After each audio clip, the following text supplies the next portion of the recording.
चलिए, शुक्रवार की सुबह है, आज हफ्ते का आखिरी कारोबारी सत्र और बड़े इवेंट्स के बीच में यह हफ्ता दिक्कत भरा रहा। इस हफ्ते की मैपिंग आपकी स्क्रीन पर आएगी। हर दिन दबाव के साथ कामकाज हुआ। कल भी आपने देखा होगा ऊपरी स्तरों पर टिकने में दिक्कतें थी, वो तो इवेंचुअली एक फ्लैट क्लोज, और हर दिन एफआईएस की कंटिन्यूअस रिलेंटलेस सेलिंग जारी रही।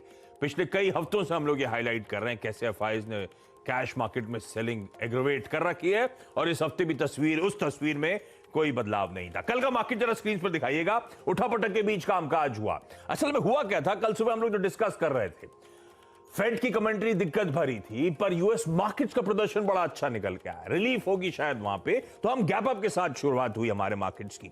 इनफैक्ट 160 पॉइंट ऊपर खुले थे दिन के हाईस पर। 17,380 के स्तर छुए थे हमने, पर सस्टेन नहीं कर पाए। वो जो बातचीत चल रही थी कि फेड की कमेंट्री वाकई दिक्कत भरी है, शायद यही रीजन था कि सस्टेन करने में दिक्कतें हुई।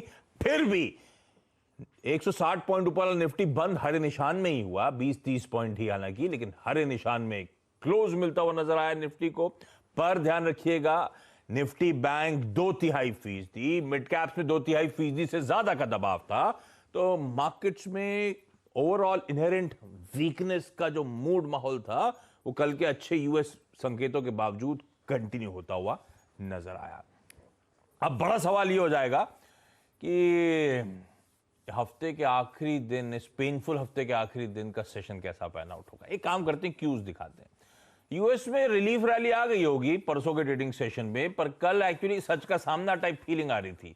वो नैस्डैक, वो ग्रोथ स्टॉक्स 2.5% का दबाव दिखाते हुए नजर आया वो बेंचमार्क। बाकी बेंचमार्क्स भी लाल निशान में कामकाज करते हुए नजर आए। तो मोमेंटम पकड़ा था जिस दिन फेड की मीट का अनाउंसमेंट आया, उसके बाद से लेकिन फॉलोइंग सेशन में दबाव। आज सुबह फ्लैट से माइल्डली इन ग्रीन खुलने के इंडिकेशंस डाउ फ्यूचर्स दे रहा है। तो तब और अब एक बार दिखा दीजिए, उससे क्लैरिटी आ जाएगी। डाइजेस्ट जो की थी वो थी तेजी। इंडिकेशंस तो ये थे कि परसों की अच्छी तेजी के बाद कल फिर डाउ नैस्डैक फ्यूचर 3:30 बजे जब हम बंद हो रहे थे तो बहुत मजबूती के साथ कामकाज कर रहे थे, पर एक्चुअल सेशन में ऐसा हुआ नहीं। तो जो डाइजेस्ट किया था उससे ज्यादा दबाव के साथ कामकाज होता हुआ नजर आया। और अब आपकी स्क्रीन पे बाकी बेंचमार्क्स आएंगे। वो कच्चा तेल थोड़ा सा उबाल दिखाता हुआ। खैर ये सब वेरिएबल बहुत ज्यादा ऐसा नहीं कि फ्लक्चुएट करें जिस पर हम मीनिंगफुली कुछ फोकस भी करें, लेकिन हाँ, इक्विटी मार्केट्स में जो डाइजेस्ट करके गए थे उससे ज्यादा दबाव था। हाँ, एक तब और अब मैं ऐड करने लगा हूं आजकल। परसों सुबह ओमाइक्रॉन के केस थे 57 मॉर्निंग कॉल में, कल सुबह थे 68, आज सुबह की कहानी है 87। आज सुबह मतलब मैं कल देर रात का आखिरी का काउंट देख रहा था, 87 केसेस हो चुके हैं। तो केसेस बढ़ रहे हैं, और दिक्कत ये आ गई इस तस्वीर में कि मुंबई जैसी जगहों पे 31 दिसंबर तक वो धारा 144 लागू कर दी गई, सख्ती बढ़ रही है। इस बैकड्रॉप पे एशिया दिखाई और इस बैकड्रॉप पे हमारा एसजीएक्स निफ्टी दिखाइएगा। एसजीएक्स निफ्टी दिखा रहा है कि एक सुस्त शुरुआत होती हुई नजर आएगी फ्राइडे के दिन। 25 पॉइंट के दबाव के साथ शुरुआत होने की इंडिकेशंस वहां से आते हुए। ऐसे में ग्लोबल मूड माहौल समझेंगे, नीरज जी से बगल में बैठे हैं, वीरू बताएंगे आज हफ्ते के आखिरी दिन कैसे स्ट्रेटेजाइज करना है इस बाजार में। अच्छा, एक और इंटरेस्टिंग चीज हो गई, हम फेड करते हैं, कल वो बैंक ऑफ इंग्लैंड की पॉलिसी मीट का आउटकम आना था और फिर सरप्राइज स्प्रिंग अप कर दिया। दरें बढ़ा दी उन्होंने, 10 बेसिस पॉइंट वाला 25 बेसिस पॉइंट्स हो गया। और ये सरप्राइज है क्योंकि ज्यादा तो लोग मान रहे थे ओमाइक्रॉन के कंसर्न्स के बीच में मूव नहीं करेगा इस बार बैंक ऑफ इंग्लैंड। कर डाला है भाई साहब। इंडिकेशन है क्या ये सारे सेंट्रल बैंक्स का, है ना? वो तो कर ही रहे हैं धीरे धीरे करके, इसने कर दिया। हमारे हिंदुस्तान में वैसे ही हो रहा है। आरबीआई ना करे तो क्या हुआ, कोई एचडीएफसी लिमिटेड, कोई बजाज फाइनेंस, कोई एसबीआई तक अपनी दरें बढ़ा चुका है। मतलब अब क्या कहें इसको, आरबीआई अंडर प्ले कर रहा है। एक वर्ड में कहें तो आरबीआई इन्फ्लेशन को अंडर प्ले कर रहा है। आप कॉल मनी रेट्स देखिए, सब बढ़ चुके हैं। आप नहीं बढ़ा रहे, मत बढ़ाइए। बजाज फाइनेंस क्यों गिर रहा है? क्योंकि पहले आप 2% पे लेके 12% पे देते थे, अब जो आप 2 पे लेते थे वो ऑलरेडी 4 पे हो चुका है। तो आपके मार्जिन श्रिंक हो रहे हैं, तो बजाज फाइनेंस गिरेगा, इसमें कोई रॉकेट साइंस नहीं है। इंग्लैंड ने बढ़ा दिया है क्योंकि उसको समझ में आ गया कि बहुत ज़्यादा लिक्विड मनी आपसे कोई फ़ायदा है नहीं, और अब वो प्रॉब्लम कर रहा है। लेकिन उससे बड़ी समस्या ये ओमाइक्रॉन हो रहा है। कल ब्रिटेन में जो थे, कल हाईएस्ट डे था, 78,000 केस थे। उसके बाद जो अभी बीती रात वाला आया वो उससे भी ज़्यादा 88,000 केस आए हैं। रोज नंबर इतनी तेजी से अगर बढ़ रहे हैं तो बहुत बड़ी मुश्किल खड़ी हो रही है। फ्रांस ने सारी फ्लाइट्स रोक दी हैं यूके के लिए, टू एंड फ्रो सब बंद, क्योंकि उनको डर है कि हमारे यहाँ हो सकता है। तो जिस रफ्तार से बढ़ रहा है यूके में, आप यूएस में आप देखिए 1,41,000 case per day, 1200 death per day. Under play कर रहे हैं लोग इसको उस गंभीरता से टैकल नहीं किया जा रहा जिससे करना चाहिए। कल आप लोग टीडी सिक्योरिटीज वाली मैडम से बात कर रहे थे, उन्होंने सही कहा था, थक गए लोग, डिस्कस नहीं करना चाहते। करना पड़ेगा, है ना, यही कहा था उन्होंने, बिल्कुल सही बात है। लेकिन करना पड़ेगा क्योंकि बहुत है, 77 देश है पूरी दुनिया में जहां पे ओमिक्रॉन पहुंच चुका है। तो बाजार की चिंता, रेट हाइक वाला तो एक हाई है, वो तो डिस्काउंटेड चल रहा है, ये जो रोज एक नई खबर आती है ये मुश्किल कर रही है। कोई भी वैक्सीन उसके लिए पूरी तरह से इफेक्टिव नहीं है, थोड़ा सा राहत मिलती है। इसमें सिर्फ एक अच्छी बात यह है, जो अब तक की रिसर्च है, अब तक की, कल क्या होगा पता नहीं, कि लंग्स पे उतना इम्पैक्ट नहीं है, इसलिए बहुत ज़्यादा कैजुअलिटी नहीं हो रही है। लेकिन अस्पताल तो लोग जा ही रहे हैं, दवा तो लोग कर रहे हैं, बिजनेस एक्टिविटी बिगड़ रही है। हमको ध्यान है कि जब पहली वेव आई थी तो वो बिजनेस एक्टिविटी को बहुत हैम्पर किया था, लॉस ऑफ लाइफ नहीं था। सेकेंड में लॉस ऑफ लाइफ था, बिजनेस एक्टिविटी हैम्पर नहीं हुई थी। थर्ड में फिर बिजनेस एक्टिविटी हैम्पर हो रही है कि आप बीमार पड़ गए, घर में धंधा रुक गया।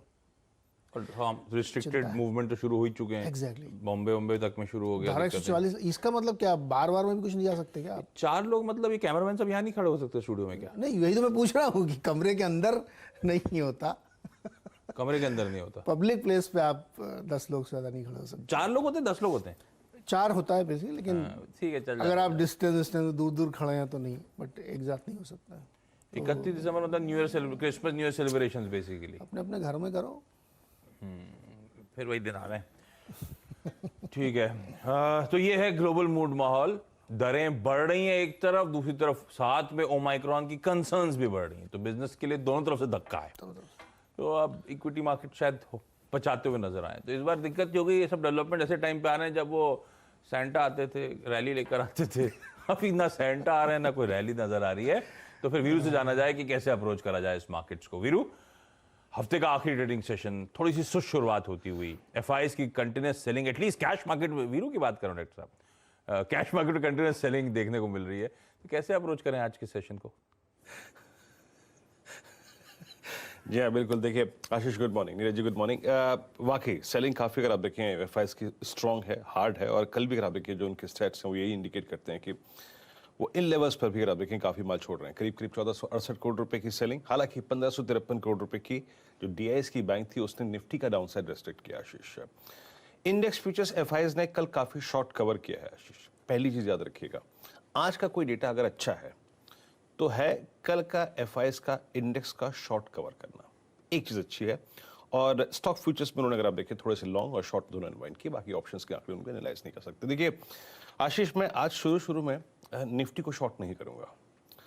उसका कारण है पिछले 2 दिन का लो निफ्टी का एग्जैक्टली, मतलब अभी इस सूरत हाल में नहीं शॉर्ट करूंगा, क्योंकि पिछले 2 दिन का लो जो एग्जैक्टली है वो है 100 डे एक्सपोनेंशियल मूविंग एवरेज। आपका पुट कॉल रेशियो 0.8985 की ट्रैजेक्टरी में आ चुका है, दैट इज ओवरसोल्ड जोन। और बाकी अगर आप देखें 2 चीज़, आईटी का प्लेसमेंट, एसेंचर के नंबर्स, और दूसरा विद स्टैंडर्ड डिस्क्लेमर कि रिलायंस जो है कल निफ्टी के डाउनसाइड रेस्ट्रिक्ट कर रहा था। तो यहाँ पर ये जोन जो है आशीष, शायद मेरे ख्याल से, मेरे मुताबिक शॉर्ट करने के लिए एक अच्छा जोन नहीं है। शॉर्ट करने का तर्क वही बनता है जो कल का तर्क था। अगर 410, 420, 404, 380 ना निकले तो शॉर्ट करो, जैसा कि कल हुआ था। हमें गैप अप मिला, वो जोन 400 का कॉलराइटर जोन नहीं कटा तो शॉर्ट बना। और नीचे का लो क्या था, ये ऑलमोस्ट कल का लो था। तो शॉर्टिंग के थॉट्स ऊपर लेके आएंगे 380, 400, 410, 420 की जोन में, लेकिन इस जोन में शायद मैं कम से कम शॉर्ट करने की राय नहीं देता आशीष। यहां से एक पुल बैक आपको शायद 350, 380 तक ले जा सकता है, वो रेजिस्टेंस जोन स्क्रीन पे मेंशन है, तब शॉर्ट कीजिएगा, लेकिन इस जोन में नहीं। अब आप इस पुल बैक ट्रेड में पार्टिसिपेट करना चाहते हैं तो शायद हम ओपनिंग के वक्त 17,300 की कॉल पे फोकस कर सकते हैं 23 दिसंबर वाले कॉन्ट्रैक्ट पर। शॉर्टिंग के थॉट्स 2 ही कंडीशन में आएंगे आशीष, या तो ऊपर 380, 410 मिले, या फिर हम कल का लो, परसों का लो और 100 day exponential moving average wallet कर दें, अदरवाइज ट्रैप होने के चांसेस हैं। रही बात निफ्टी बैंक की आशीष, हाँ निफ्टी बैंक कमजोर है, लेकिन एक बात याद रखिएगा, एक्सपायरी डे लो जो होता है वो काफी महत्वपूर्ण होता है, और जब तक कल का लो ना टूटे शॉर्ट के बारे में मत सोचिएगा। और कल के लो के नीचे अगर आप शॉर्ट करते हैं तो मैंने स्क्रीन पे बेस जोन मेंशन कर चुका हूं। निफ्टी बैंक का अगला सपोर्ट जो आता है वो आता है करीब करीब 36,000 और 35,980 के जोन में। वहां जाके शॉर्ट्स को कवर कीजिएगा क्योंकि फ्राइडे फैक्टर है, शॉर्ट्स पर ओवर प्ले ना करें। आशीष, चलिए इस तरह से अप्रोच करिए आज के इस फ्राइडे सेशन को। काफी कमजोर आई बैंक में, ठीक है, ये सब बाजार के इश्यूज।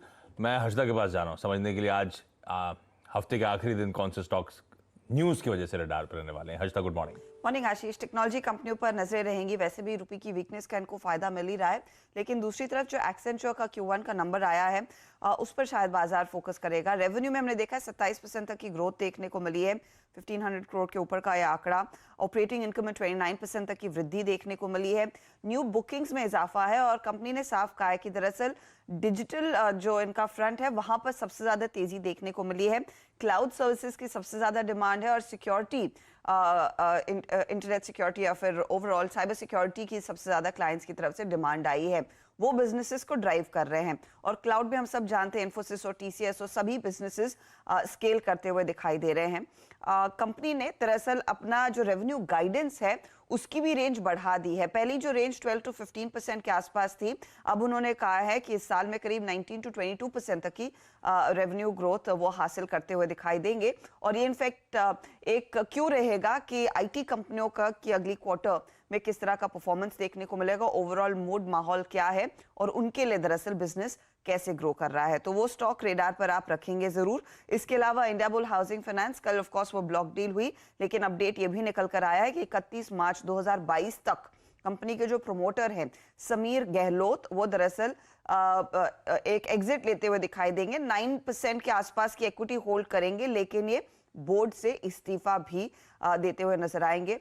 इनफैक्ट कल ही इन्होंने करीब करीब 11.9% स्टेक अपना बेचा है, तो कुछ स्टेक इनके पास रहेगा लेकिन बोर्ड सीट कुछ नहीं होगी। इंजीनियर्स इंडिया रेडार पर रखिएगा। यहाँ पर एक इंटरेस्टिंग डेवलपमेंट आया कि एल्गे कल्टीवेशन टेक में दरअसल कंपनी एक पैक्ट साइन कर रही है एक और एंटिटी के साथ, आईसीटी के साथ। दरअसल ICT institute of chemical technology है। अब ये बिजनेस इंपॉर्टेंट क्यों है? क्योंकि जो सरकार बायोफ्यूल को थ्रस्ट दे रही है, उसको पुश दे रही है, ये एल्गे कल्टीवेशन दरअसल उसमें एक बड़ी भूमिका निभा सकता है और उस बिजनेस में इस समय उतरने के लिए EIL ने दरअसल एक टाई अप कर लिया है। IRCTC की ओर से एक अपडेट है कि मुंबई अहमदाबाद की जो तेजस की ट्रेन है अब वो 5 दिन चलेगी। 22 दिसंबर से दरअसल ये 5 दिन आप जा सकते हैं मुंबई अहमदाबाद तेजस के थ्रू। इस समय जो है इसका जो रन है 4 दिनों का होता है, तो एक और एडिशनल दिन यहाँ पर कंपनी ने बढ़ा दिया है। नायका रेडार पर है। नायका ने दरअसल जो इनका फैशन सेगमेंट है उसके लिए इनका RSVP करके एक ब्रांड है जिसके अंदर पार्टी वेयर ये कंपनी बेचती है ऑनलाइन। एक डिजाइनर है निखिल थम्पी, उनके साथ इन्होंने दरअसल एक करार किया है और प्रोडक्ट से डेवलप करेंगे। और निखिल थम्पी बहुत ही मॉडर्न डिजाइनर माने जाते हैं, तो उनके प्रोडक्ट्स दरअसल नायका के साथ वो बना रहे हैं, वो दोनों को प्रोड्यूस करने वाले हैं। साथ ही साथ येस बैंक आज रेडार पर। 21 दिसंबर को बोर्ड बैठक है। कंपनी दरअसल फंड जुटाने पर विचार करेगी, तो ये स्टॉक आज फिर फोकस में। ओके, ये सारी कंपनी सारे स्टॉक्स रखेगा रडार पे, खबरों की वजह से शायद इनमें एक्शन नजर आए। इवेंट्स कैलेंडर में आज एक तो फ्राइडे है, आज एक लिस्टिंग है रेट गेन ट्रैवल टेक्नोलॉजीज की। 425 का issue price, 17.5 times subscribed. Supriya life sciences जो आईपीओ कल खुला था, अच्छा रिस्पांस मिलना शुरू हो चुका है। आज उस आईपीओ का डे 2 है। और HP एडहेसिव जो एक छोटी एडहेसिव वाली कंपनी खुली हुई आईपीओ, आज उसका आईपीओ क्लोज होने जा रहा है। आज आखिरी दिन है, 126 करोड़ रुपए जुटाने की योजना। फुटसी ने जो ग्लोबल इंडेक्स इक्विटी इंडेक्स में चेंजेस बदलाव का अनाउंसमेंट करा था नवंबर में, वो आज एडजस्टमेंट्स होते हुए नजर आएंगे, आज से इफेक्टिव होगा। वेदांता दरअसल आज एक्स डिविडेंड होगा, 13.5 रुपए का वो एडजस्टमेंट होगा। रेमंड की फंड रेजिंग एनसीडीज के जरिए उसकी बोर्ड मीट, मोल्टेक पैकेजिंग की QIP को अप्रूव करने की बोर्ड मीट। वो जो सरकारी बैंकों की स्ट्राइक या बैंक्स की स्ट्राइक दरअसल कल से शुरू हुई है, आज डे 2 है उसका। कल कुछ बैंक मैनेजर से बात हो रही थी, काफी इफेक्टिव है वो स्ट्राइक। मुंबई में तो लोग आ ही नहीं रहे, काम ठप पड़ा है ब्रांचेस में एकदम ही। बैंक ऑफ जापान की आज मॉनेटरी पॉलिसी स्टेटमेंट और प्रेस कॉन्फ्रेंस शेड्यूल्ड है, तो देखते हैं बैंक ऑफ इंग्लैंड के बाद बैंक ऑफ जापान क्या करता है। आज ओटीटी प्लेटफॉर्म्स पे मोहनलाल साहब की एपिक मरक्कर रिलीज होने जा रही है, बहुत चर्चा में है ये मूवी। मुंबई वालों के लिए एक और खबर है, पुणे वालों के लिए भी मैजिका वर्ल्ड का वाटर पार्क आज से खुलने जा रहा है। और राहुल गांधी साहब अमेठी और रायबरेली जा रहे हैं अपना यूपी कैंपेन किक स्टार्ट करने के लिए। आज वहां से कवरेज नहीं कर रहा है आप उनकी रैली वैली का? करते ना अड्डा में। अच्छा ठीक है, तो अड्डा में इन सब पे भी चर्चा होगी। अच्छा, आमतौर पे फ्राइडेज को आदत थी कि कोई बढ़िया मूवी रिलीज होती थी बॉलीवुड वाली, तो उसके हम लोग वो दिखाते हुए जाते थे, क्या कहते थे वो, टीजर ट्रेलर। अब वो मूवीज तो रिलीज हो नहीं रही हैं, तो आज लेकर आया हूँ, फ्राइडे था तो उस फील में आज एक लेकर आया हूँ। हमारा हिंदुस्तान में ना, बिहार में वो वैक्सीनेशन ड्राइव बड़ी एग्रेसिव हो रही है, तो अब पकड़ पकड़ के लोगों को वैक्सीन ठोकी जा रही है। उसके विजुअल देखिए, ब्रेक के उस पार ये एक्चुअली कल मैं देख रहा था कि तो दिखाने लायक है, कैसे कैसे हम लोग वैक्सीनेशन ड्राइव पूरी कर रहे हैं, लोगों को सबको वैक्सीनेट करने की कोशिश हो रही है। ब्रेक लीजिए, ब्रेक के उस पार एक क्विक मार्केट अपडेट, इसको ऑडियो में सुनाइए डॉक्टर साहब, तो और अच्छा लगेगा आपको।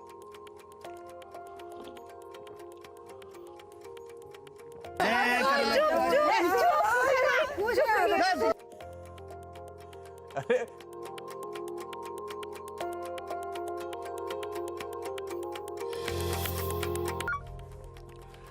चलिए, ब्रेक के बाद आपका स्वागत है। हफ्ते का आखिरी ट्रेडिंग सेशन एसजीएक्स निफ्टी की तरफ से हल्की कमजोरी के आने के इंडिकेशंस। तो कल तो बड़े इवेंट्स के बीच में हम संभल लिए, फाइनली हरे निशान में क्लोज मिल गया, लेकिन वो यूएस में भी थोड़ा सा प्रॉफिट टेकिंग आना शुरू हो चुकी है, दबाव है, और वीकेंड वाला सेशन भी है। ओमाइक्रॉन भी पिकअप हो रहा है, बैंक ऑफ इंग्लैंड और बैंक्स की दरें बढ़ने का खतरा सामने मंडराता हुआ, उन सब के बीच में इक्विटीज थोड़ी सी रिस्क ऑफ के मोड में है। हल्की कमजोरी के साथ आज शुरुआत होगी, देखते हैं सेशन कैसा पैन आउट होता है इस नोट पर। लेकिन मॉर्निंग कॉल में इतना ही। ब्रेक के उस पार सीधा सौदा। नमस्कार।